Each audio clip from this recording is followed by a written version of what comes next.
Hola, ¿qué tal? Yo soy Eduardo Núñez. Juan Alzate. Y hoy vamos a hablar de uno de los músicos más importantes e interesantes que hubo dentro del jazz y sobre todo porque este músico le dio un estilo muy importante al bossa nova, Master, y me refiero a... Stan Getz. Exacto, este importante saxofonista que en sus inicios pues, obviamente estaba muy involucrado en el jazz, ¿no? Y que estuvo con importantes músicos como la banda de Benny Goodman y también con Woody Herman. y Charlie Parker haciendo Dizzy Gillespie bebop, también. exacto, y haciendo todas estas fusiones muy interesantes hasta que un guitarrista muy interesante de esa época, Charlie Beer. que realmente andaba por Brasil y escuchó este ritmo del bossa nova, Master. ¿Qué nos puedes decir sobre este ritmo importante de los brasileños? Bueno, una de las cosas interesantes de este ritmo que Stan Getz dio a conocer, como que el sonido de Stan Getz empató muy bien con la melodía y con el sabor armónico del bossa nova. Entonces, Stan Getz, una de las cosas que tenía muy interesantes, primero es que él viene de la tradición de Lester Young, un sonido más suave, más melódico, menos complicado, pero con las implicaciones armónicas del bebop y del jazz moderno. Entonces, cuando surge en Brasil en los años 50 el bossa nova a través de Johnny Alf, pero se dice que el que lo creó realmente fue el guitarrista João Gilberto, sí. Y de ahí viene Antonio Carlos Jobim y otra serie de grandes compositores. Pues Stan Getz, al momento de hacerlo, la armonía es muy jazzística, el jazz de la época de los años 50, finales de los años 50, y empata con el ritmo de la bossa nova, que es como una samba canción que llaman los brasileños, que es una samba más relajada, más tranquila, pero donde le meten armonía jazzística. Entonces eso fue un impacto que hasta en el año 62, cuando salió el disco de La Chica de Ipanema y tal. De jazz samba, ¿no? De jazz samba, y que Charlie Bird y demás, pues incluso desbancó a los Beatles en ese momento que estaban muy, muy de moda, ¿no? No, y sobre todo lo que me mencionas, este sonido de Stan Getz muy importante porque para los brasileños el bossa era un ritmo un poco como casi hablado, ¿no? Cantado, pero un poco como platicado, sensual. Stan Getz lo lleva a ese sonido dulce que tú comentabas, ¿no? O sea, le da al bossa nova esa sonoridad muy diferente, que también no deja de ser complejo a la manera cuando él improvisaba, pero que le daba ese sonido dulce que marcó una época, una sonoridad, un gusto muy importante, sobre todo en Estados Unidos, ¿no? Que fue donde se internacionalizó y se hizo mundialmente famoso este sonido de Stan Getz con el bossa nova. Bueno, a más de eso, acuérdate que en la época de finales de los 60, principios de los 60, que fue cuando el boom del bossa nova, estaba muy de moda el sonido de John Coltrane, que era un sonido muy metálico, muy fuerte, muy intenso, al igual que Sonny Rollins, como que el sonido de la costa este de los Estados Unidos con sede en Nueva York, y de alguna u otra manera el sonido de Stan Getz, que era más suave, más bonito, entre comillas, estaba como que no encajaba ya con el nuevo jazz. Sin embargo, para Stan Getz fue lo mejor que le pudo haber sucedido que se le apareciera el bossa nova, y él mismo se convirtió en la voz del bossa nova y calzó también, como te decía, con ese sonido que hasta su muerte Stan Getz siempre tuvo el sello de bossa nova, siempre se le identificó con el bossa nova. Sí, porque hablamos de algo muy interesante. Se enfrentó a cambios muy interesantes dentro del jazz que estaban surgiendo. Teníamos a Val Davis, a John Coltrane, estaba ya Chick Corea, estos grandes, Herbie Hancock también, que estaba ya esta nueva corriente de nuevos jazzistas que, como tú lo bien comentas, para él, esto del bossa nova vino perfectamente a darle como un respiro, tanto para él, porque era ya estas nuevas corrientes, era complejo como que competir, y él al momento de hacer el bossa nova, pues para él fue algo nuevo, y que tan así a la hora de su muerte fue considerado el padre del jazz, el padre del bossa nova, ¿no? Claro, en cierto sentido sí. Además de eso, Stan Getz grabó con Chick Corea, sí. Hizo varios discos, y también con Herbie Hancock. Él siempre se reunió de los jóvenes músicos del momento para refrescar su lenguaje, y lo hizo de una manera tremenda. Incluso en el lenguaje jazzístico, él es uno de los saxofonistas más importantes, tan así que Coltrane lo admiraba por la forma de improvisar de Stan Getz. Sí, y sobre todo que era un sonido nuevo, sí, porque como ya hemos hablado de John Coltrane, todo lo que él expandió la sonoridad, las escalas, estar expandiendo los sonidos, a llevarlo para mucha gente como una especie de disonancia. Stan Getz lo que hizo fue, bueno, ahí les va esto, que fue un poco más asimilable, ¿no? Para la gente común del mundo, ¿no?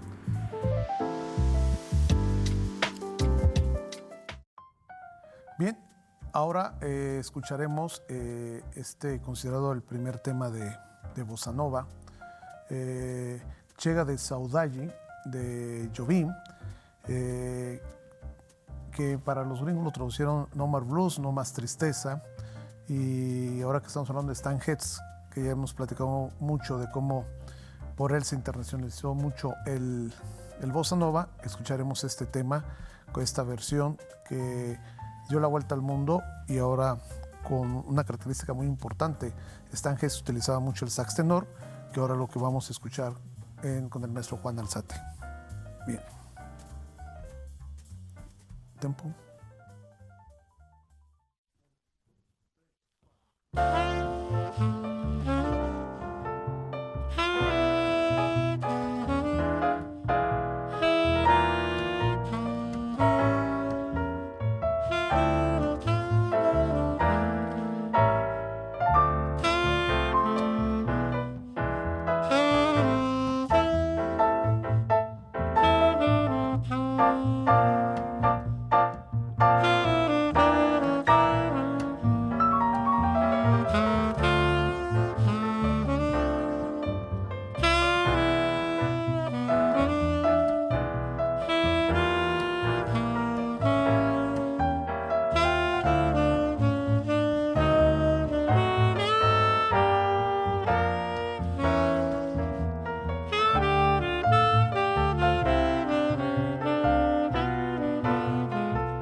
El tema que ahorita acabamos de escuchar, que para Estados Unidos, obviamente le cambiaron los nombres, ¿no? A las piezas brasileñas y ellos les pusieron a como lo interpretaron, ¿no? No More Blues, no más sentimiento. Pues hablaremos un poco de esta primera bossa nova que escuchamos, ¿no? Bueno, esa pieza, Chega de Saudade, es una pieza que se considera como la primera pieza de bossa nova como tal, ¿no? Entonces, muy importante este tema, además de que la construcción del tema es muy interesante, no es un tema común. Y con el bossa nova se vino un movimiento cultural muy fuerte en Brasil, porque no nada más implicó la música y su influencia con el jazz de la época, sino también la literatura a través de Vinícius de Moraes, que fue el que creó las letras del bossa nova y generó un estilo muy interesante de poesía dentro de la literatura brasileña. Pero hubo un movimiento también de los jóvenes músicos brasileños en aquel momento que le llamaron la Tropicalia, que ahí es Gilberto Gil, el líder, donde estos músicos principalmente de origen afro y que tenían las tradiciones brasileñas de origen afro más fuertes, ellos decían que el bossa nova era un lenguaje para agradar a los estadounidenses, venido de blancos brasileños, para tener este ámbito como comercial, y que descuidaban lo que realmente era el Brasil. Entonces generaron un movimiento paralelo que le llamaron la Tropicalia. Sin embargo, pues el bossa nova a nivel mundial causó un impacto tremendísimo y generó que ya el bossa nova sea como un lenguaje ya, que pertenece al jazz. Incluso tú puedes transformar un estándar jazzístico en bossa nova. Sí, no, y sobre todo que dices que el bossa nova, bueno, es en la actualidad es considerado el jazz de los brasileños, ¿no? O sea, esta corriente tan importante que, como tú bien lo mencionas, tenía una cierta característica que este tipo de, se puede decir, músicos brasileños que lo tenían como una característica propia de ellos nada más, con un estilo donde era muy brasileño, pero con esta internacionalización que hablábamos, que con Stan Getz lo llevó a otros niveles. También podemos hablar del uso de las armonías, porque si te das cuenta, ellos utilizaban mucho para cambiar de una tonalidad a otra la segundo grado y el quinto grado de las escalas armónicas menores, que eso es muy interesante, porque siguieron respetando dentro del jazz clásico este tipo de cambios, ¿sí? Utilizando este segundo y quinto grado, pero ellos lo hicieron de una forma un poco más duradera, un poco más espaciada, que porque en el jazz normal siempre vamos pam, pam, pam. Y ellos saben esta pam, taram, y eso permitía perfectamente disfrutar esta amplitud de sonoridades, ¿no? Bueno, además de eso, el aspecto armónico es súper interesante, porque además cualquier bossa nova que toquemos o que se interprete o que escuchemos, siempre tiene el sabor brasileño. Sí. Siempre, o sea, identifica inmediatamente que esto es brasileño, no nada más por la cuestión rítmica, sino por los giros armónicos y los giros melódicos. Pero además de eso también recuerda que este bossa nova influyó muchísimo a las generaciones posteriores. De hecho, la música popular brasileña, aún en la actualidad, es una música muy sofisticada, armónicamente hablando, rítmicamente, y que esto viene de esta herencia de la juntura del jazz, que hasta la fecha en Brasil es parte del legado musical que tiene Brasil, y que ojalá algún día nuestro país pudiera encontrar esa juntura para que todo lo que suene a jazz mexicano inmediatamente se identifique como tal, ¿no? Sí, porque para los brasileños este nuevo ritmo, bossa nova, pues realmente está considerado como casi un patrimonio cultural de ellos, ¿no? Porque hablar de la samba, hablar del bossa, para los brasileños es hablar de jazz, porque bien lo mencionabas, Carlos Jobim, Joao Gilberto, fueron grandes compositores de grandes temas que pues, en cualquier lugar tú lo escuchas, ¿no? Y se volvieron inmortales, y eso es parte interesante de esta gran invención de estos grandes músicos, que fíjate cómo son las cosas, de la nada, no es de la nada, sino a veces de lo que se piensa que se puede quedar en un solo lugar, cómo llega a expandirse a veces, ¿no? Definitivamente es cuando encontraron el lenguaje universal, ¿no? Pero también estos temas que tocamos ya son considerados temas jazzísticos, ya claro, son obligados para cualquiera que quiera tocar jazz, tocar estos temas. Dentro mínimo. de la Biblia del jazz, ¿no? O sea, Así que es. nosotros llamamos Real Book. el Real Book es la Biblia del jazz, donde encontramos los grandes temas. No hay libro a nivel mundial que no encontremos bossa nova. Definitivamente. Igual. Uno de los temas también que con este extraordinario compositor del bossa nova, Jobim, que es Hon Insensitive, sí, ¿verdad? Insensatez, ¿no? Vamos a hacer una versión, es bossa, pero vamos a hacer un poquito más estilo samba, y espero que sea de su agrado. Viene.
Sí, Bien, claro. pues hemos llegado al final de este programa hablando de este gran saxofonista Stan Getz, Master, que espero que haya sido de su agrado y Y algo pues que quieras muchísimas comentar. gracias. No, pues adelante, que sigan escuchando Bossa Nova, enamórense del sonido de Stan Getz y creo que les va a gustar mucho. Claro, somos Lalo Núñez, Juan Alzate. estamos entre músicos y jazz.